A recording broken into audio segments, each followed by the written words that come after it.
I want to tell you a little bit about the automatic pitch correction effect here. So if you want to follow along, go get the Singer pitch correction file inside the working files, music subfolder, just too hard to find subfolder, and there it is. The automatic pitch correction effect is a subset of an effect that was in Audition 3, 2 versions ago. Back then it was called pitch correction. It had two sides to it. It had an automatic side and a manual side. And the manual side has been changed into this big window here when you apply the manual pitch correction effect to this lovely spectral pitch display. But we're going to talk about the automatic side now, which is now a separate effect. That effect is a real-time effect. It can work both in the effects rack and apply directly to the file and also in a multi-track session. But it really is important to apply it only to a clip. So in a multi-track session, you don't want to apply it to a track. You want to apply it to a clip. So let's just go get it and apply it directly to this clip. So we go to Effects, Time and Pitch, and there it is. You can see it's not a process effect. It's a real-time effect, and that's what it looks like. I'm going to go to the default settings. Now, the default settings look like this. They say, is it a major scale, a minor scale, or a chromatic scale? Major is what we happen to have here, so it works out nicely. Is it in the key of C major or some other key? Also, lucky for us, we're in C major here. These notes go from E to D to C to A and back to C again. At least they're supposed to. I'm telling you they won't because I messed them up. The attack means that it will respond slowly to changes. So if the change is sudden, a slow attack really won't deal with it very well. There's some sudden changes in this file, so this probably won't work this well the first time through. Sensitivity refers to how well it responds to slight changes or major changes. Low, it has to be a pretty extreme change for it to respond. High, it'll respond quickly to small changes. So again, we'll go for the default settings here. Reference channel says 1, which, because this is a mono file, you only have one choice of 1. But the thing is, it doesn't really work very well on a stereo file. In fact, I'm going to contest that it doesn't work really well at all. I'm going to suggest that you will probably want to fall back to the manual pitch correction anyways after you look at this. But with a stereo file, you can pretty much forget about this thing doing a good job.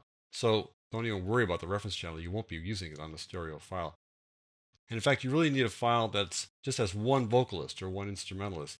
You can't have what's called a polyphonic file where you have multiple instruments or multiple voices. This is intended to be used on just a single voice or a single instrument.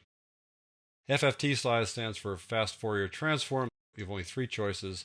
1024 tends to sound kind of robotic. This is a good default setting. A little bit higher also works well with voices, but we'll take the default setting here. And then finally, the calibration. Sometimes people tune their instruments to a different A4, but the standard, worldwide standard for A4 is 440 Hertz. But just in case you tune it down or tune it up, this gives you a chance to change the calibration so that it can adjust accordingly. Now, let me just listen to this file first. I'll turn off the effects so you can hear the original version of the file. I really messed with the pitch. This is Laura Lee Christensen, as she never intended to be heard. Just too hard to find. Sorry about that, Laura Lee, but we will try to fix that using the automatic pitch correction effect. I'll turn it back on. We'll take the settings we just talked about and we'll run through and see how it sounds with this thing in preview mode. Just too hard to find. I'm not so sure I heard much difference there, but we don't have the best settings here for something that is this extreme, so let's start changing some of the settings. Instead of a slow attack, we'll have it attack faster because some of these pitch changes are pretty rapid, so we'll move it up to fast.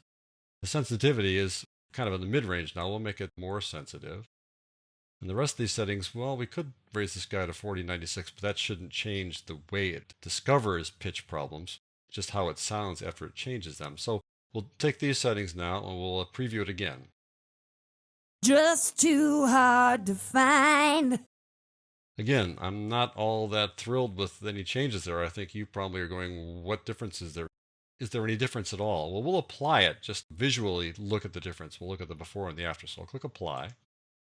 And now we've made our changes. And I'll click away here so you can get rid of that little white covering when you select an entire file.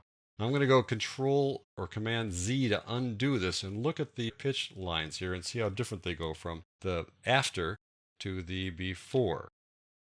There's a little bit of a difference there. You can see, let's say, look right around here, for example, and over here, I see these lines changing length, but I don't see them changing pitch too much. I'll click away so you can see the full view again. Control Shift Z now to go back to the changed one, and now Control Z to revert back to the former view, the original view.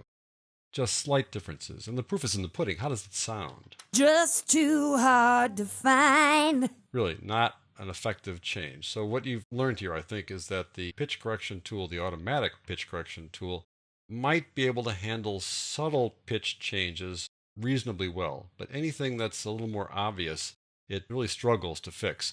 But if you use the manual pitch correction, you'll find that you can make these adjustments pretty accurately, and we'll talk about that in the next tutorial.